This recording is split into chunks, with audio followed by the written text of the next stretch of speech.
சரி, வருடந்தோறும் மிஅராஜ் வருகிறது, வருடந்தோறும் இதை குறித்து நாம் பேசுகின்றோம். இதில் இருக்கக்கூடிய படிப்பினைகள் என்ன என்பதை நாம் விலகிக் கொள்ள வேண்டும். இப்பொழுது சொல்லப்படக்கூடிய விஷயங்களை நுணுக்கமான முறையிலே நீங்கள் தெரிந்து கொள்ள வேண்டும். இன்றைக்கு நம் சமூக மத்தியில் இஸ்லாமிய வரலாறுகள் நுணுக்கமாக தெரிவது இல்லை. ஏதோ அறகுறையாக சில விஷயங்களை நாம் தெரிந்து வைத்துக் கொள்கின்றோம், அதன்படி நாம் செயல்படுத்திக் கொள்கின்றோம், அதன் பிரகாரம் நாம் ஏதோ வாய்க்கு வந்ததை எல்லாம் பேசிக் கொள்கின்றோம். இந்த மிஅராஜ் என்று சொன்னால் என்ன? இந்த பயணம் எதற்காக நபி ஸல்லல்லாஹு அலைஹி வஸல்லம் அவர்களுக்கு தயாரிக்கப்பட்டது?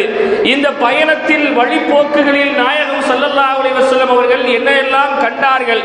எந்தெந்த வானத்தில் எந்த நபியை கண்டார்கள்? சொர்க்கத்தில் என்ன கண்டார்கள்? நரகத்தில் என்ன கண்டார்கள்? அதில் இந்த உம்மத்திற்கு என்ன படிப்பினை இருக்கிறது என்பதை நாம் விளங்கிக் கொள்ள வேண்டும். முதலிலே இந்த மிஅராஜ்